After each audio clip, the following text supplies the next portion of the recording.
on peut très bien entrecouper les différentes cultures par du sauvage. On n'est pas obligé de couper des vignes par des oliviers ou de couper des oliviers par des pistachiers. On peut très bien se dire, je laisse une zone sauvage entre deux parcelles d'oliviers pour servir justement de protection en cas d'attaque. Donc c'est une première raison. Deuxième raison, le sauvage permet d'abriter toute une faune et une micro, alors faune micro ou pas micro, qui va permettre une bonne résilience face aux attaques de ravageurs de la culture que l'on aura implantée.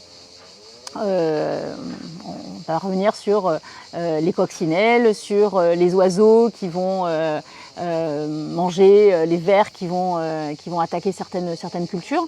Donc le sauvage permet d'abriter une activité animale qui va être animale, végétale ou même microscopique, qui va permettre de protéger la culture alentour. Les sols agricoles, on les a tellement griffés, désherbés, traités, etc., que la vie dans les sols agricoles s'est appauvrie terriblement depuis l'après-guerre. Et quand on va voir la vie des sols dans un sous-bois, dans une forêt, on se rend compte que c'est extrêmement riche en champignons, en bactéries, en microfaune, etc.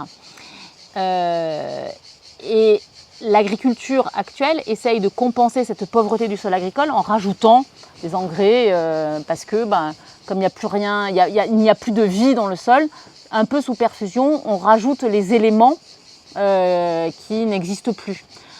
Or, les éléments, l'azote, le carbone et les micro-éléments nécessaires à l'activité d'une plante, dans un sol de forêt, tout y est. Donc on travaille énormément sur un produit qui s'appelle la litière forestière fermentée, et l'acronyme c'est LIFOFER. L'idée c'est de dire, puisque ce sol est très riche, on va en chercher une petite quantité, 1 kilo de terre. On le fait fermenter donc dans un fermenteur, donc il y a tout un process dont on pourra parler si on détaille pendant 1 mois. Ensuite on vient y rajouter de l'eau, alors on rajoute du sucre, on rajoute des éléments qui permettent de fermenter et on fait une sorte de bouillon de culture si on veut. Donc on prend un milieu déjà riche en levure et en bactéries, en champignons et en bactéries, et on le développe pour en faire une sorte de bouillon de culture très concentré. On le filtre et cette solution liquide, on l'incorpore à différents pourcentages, entre 3 et 10%, dans l'eau d'arrosage. Et on se rend compte que grâce à cet ajout de LIFOFER dans l'eau d'arrosage, ça nous permet, d'enrichir le sol agricole, puisqu'on réinocule des micro-organismes qui sont très locaux, puisqu'on est allé chercher les micro-organismes de la parcelle d'à côté, de la forêt qui est juste à côté de la parcelle que l'on enrichit.